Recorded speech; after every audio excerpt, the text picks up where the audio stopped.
Good evening and welcome. I'm Greg Gumbel here with my partner Clark Kellogg, bringing you the 2K Sports NCAA Selection Show.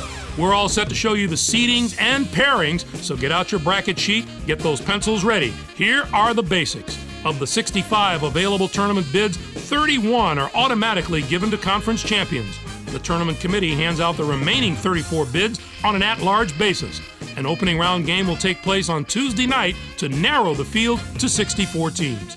But before we unveil the brackets for this season, here's a look at the final top 25 media poll of the season. There's one big change you'll notice in the ranking. We have a new team in the top 25 this week. The St. Joseph's Hawks are back in the poll as the number 25 team. The poll voters have had their say in the national ranking since November, but the time has come to hand over the reins to the selection committee. It's time to talk about the topic that has a lot of players and coaches holding their breath right now, the NCAA tournament bubble. These are the 10 teams that aren't worried as much about where they'll be playing as if they'll be playing. Clark, who jumps out at you there? San Diego State impressed me this year, but there were occasions when they seemed to lose focus for a game or two at a time, and those setbacks could be what keeps them out of the tournament. You got that right, and who else might be in the same position? Baylor could have sealed their invitation with a better regular season finish, but the fact is they play in a very tough conference, and that does weigh heavily in their favor. I'm sure it's been a long week for those teams, but the wait's almost over. The NCAA Selection Committee has finished its meeting, and we're ready to unveil the top 4 seeds in this year's tournament. The UNLV Runnin' Rebels are the top overall seed, and they will play in the East Regional. On to the second number 1 seed, who will play in the South Regional. The Butler Bulldogs are seeking their second NCAA championship in school history. The DePaul Blue Demons are our third number 1 seed, and they'll play in the Midwest Regional. They're back in the tournament again, and no doubt they'll be feeding off the experience of last year's appearance as they try to get to the Final Four this year. And finally, our fourth number 1 seed will play in the West Regional. The Penn State Nittany Lions are in the tournament field as a number 1 seed for the first time in the history of their program. Now, here's how the brackets shape up based on where the number 1 seeds have been assigned. In one national semifinal game, the winner of the East Regional will play the winner of the South Regional. In the other semifinal game, the winner of the Midwest Regional will play the winner of the West Regional. Those games will be played on Saturday, April 5th. Then it'll be on to the national championship game on Monday night, April 7th. Any surprises in there for you, Clark? Well, when you see the selection committee deviate from the top 4 teams in the media poll, it's a little surprising. They've opened themselves up to some criticism with these picks. So, with the number 1 seeds out of the way, it's finally time to tackle the rest of the brackets. First up, we take a look at the East Regional. The UNLV Runnin' Rebels are the top seed, finishing at 27-2. They won both the regular season and conference tournament titles in the Mountain West Conference. They will take on the winner of the opening round play-in game between the Citadel, with 14 wins, and VMI from the Big South.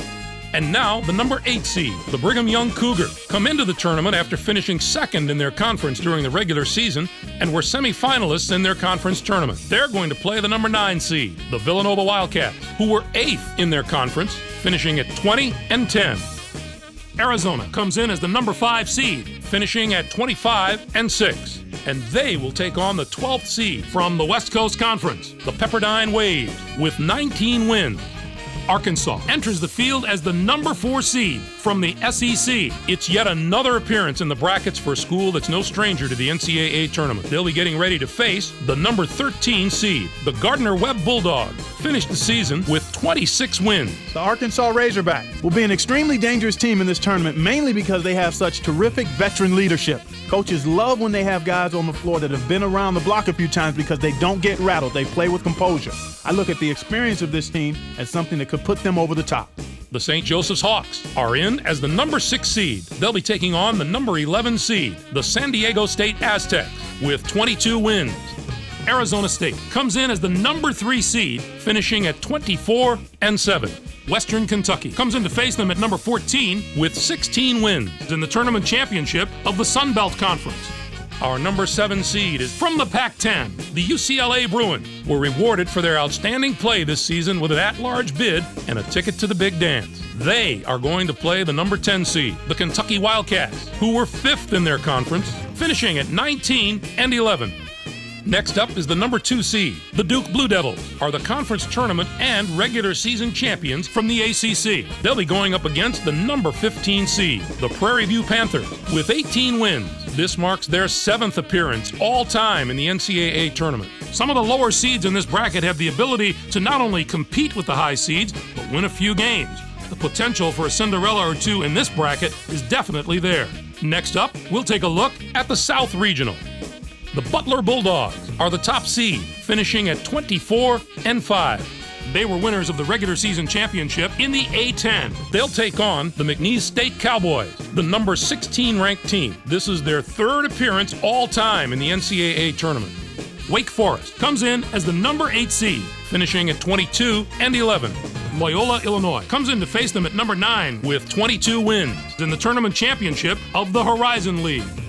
Rutgers enters the field as the number 5 seed from the Big East. This marks their 16th appearance ever in the NCAA tournament. They'll be getting ready to face the number 12 seed, the Eastern Michigan Eagles. Finished the season with 22 wins. The Rutgers Scarlet Knights are going to provide serious matchup problems to any team that doesn't have depth and defensive ability at both guard spots. They have outstanding backcourt play at both ends of the court. It's the main reason they've made it this far, and they're going to have to maintain that form if they want to do some damage in this tournament.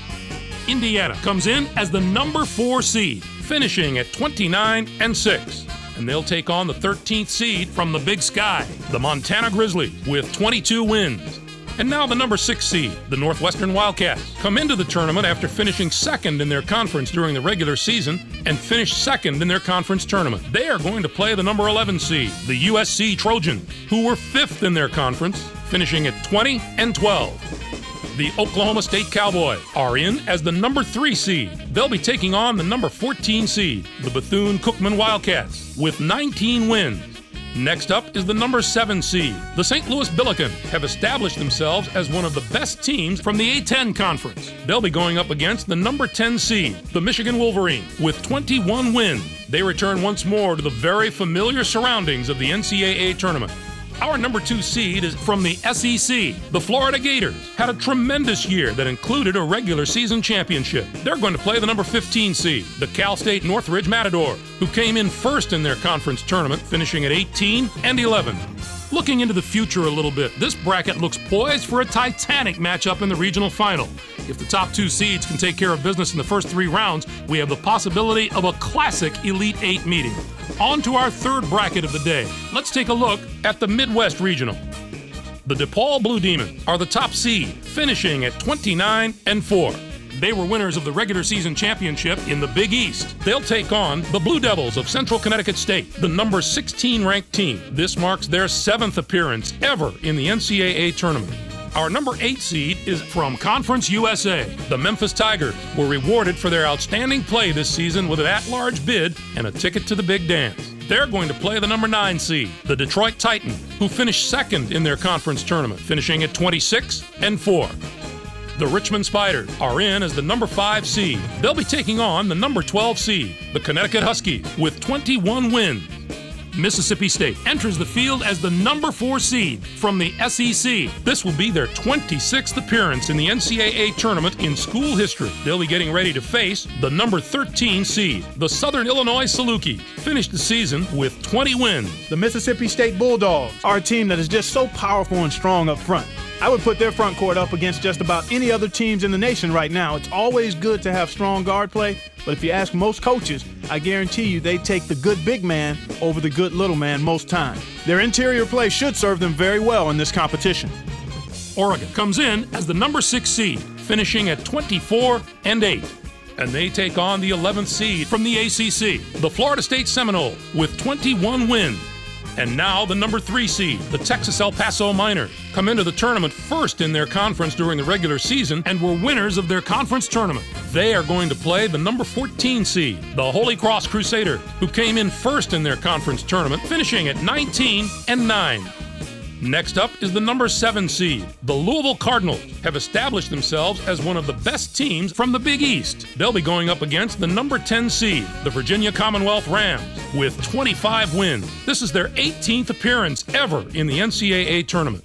Rhode Island comes in as the number 2 seed, finishing at 26-5. New Hampshire comes in to face them at number 15 with 18 wins in the tournament championship of the America East Conference. On the surface, I'd have to say this regional might be the most difficult of the four. Certainly the depth of quality teams here is very impressive. Whoever emerges from this bracket will have been through some battles. And finally, let's have a look at the West Regional.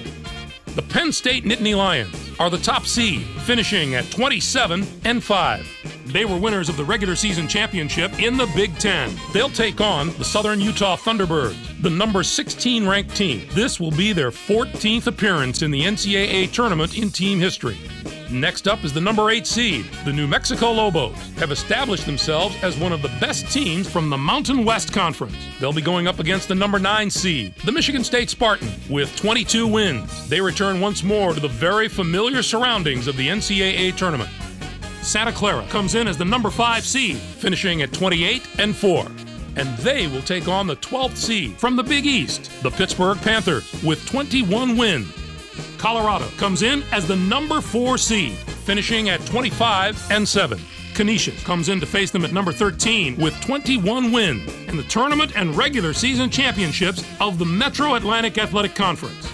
Our number 6 seed is from the A10 Conference. The Duquesne Dukes were rewarded for their outstanding play this season with an at-large bid and a ticket to the Big Dance. They are going to play the number 11 seed, the Fresno State Bulldogs, who came in first in their conference tournament, finishing at 20-10. The Iowa State Cyclones are in as the number 3 seed. They'll be taking on the number 14 seed, the Harvard Crimson, with 19 wins. And now the number 7 seed, the West Virginia Mountaineers, come into the tournament after finishing second in their conference during the regular season and were losers in their first game at their conference tournament. They are going to play the number 10 seed, the Clemson Tigers, who finished second in their conference tournament, finishing at 20-11. Massachusetts enters the field as the number 2 seed from the A10 Conference. This will be their 20th appearance in the NCAA tournament in school history. They'll be getting ready to face the number 15 seed, the Samford Bulldogs, finished the season with 19 wins. The Massachusetts Minutemen Have more to prove than any other team in this tournament. They haven't had a lot of experience in the tournament recently, so it's difficult to say exactly how they'll handle it. They've shown they're capable of playing with the best teams in the nation during the regular season. Now they need to show they belong with those teams come tournament time. This bracket has the potential to give us a sensational matchup in the regional final if everything goes according to form and the top 2 seeds can survive the early rounds. Clark, how do you view this year's top 16? The Iowa State Cyclones are a surprise to me as a 3 seed. They weren't quite strong enough to warrant that kind of position. They were more suited to get in as a 4 seed. Arizona State is going to join the list of number 3 seeds that we've seen make serious Final Four runs in recent years. They've got the talent to really explode in this tournament. Now, let's bring the conference picture into focus. The A10 gets 7 teams. The Big East with 7, 5 out of the Pac-10. The Big Ten gets 5 teams. What a down year for the non-power conferences. We're used to seeing at least one of those conferences compete on the level of the power conferences, but not this year. It's too bad we didn't see more small conference schools in the tournament. None of those conferences got more than 1 team in the tourney, and I don't expect any David and Goliath stories out of the teams that did get in. I'm surprised there were so few bids for the teams in Conference USA. It was an especially disappointing year for that conference. Usually you can count on a few of the nation's elite teams coming out of there, but this was a season where very few of those teams could maintain any type of positive momentum. Here's the list of the teams that were on the bubble heading into Selection Sunday. So, partner, which of those invitees should be sending the selection committee a thank you card? Florida State must feel a whole lot better now than they did before the show started. Their ticket is punched, and they're on their way to the dance. But frankly, I'm not sure for just how long they'll be dancing. While those teams are celebrating getting into the tournament, let's take a look at the other teams who were on the short end of the stick. Utah just didn't do enough in the latter part of the season to warrant that bid.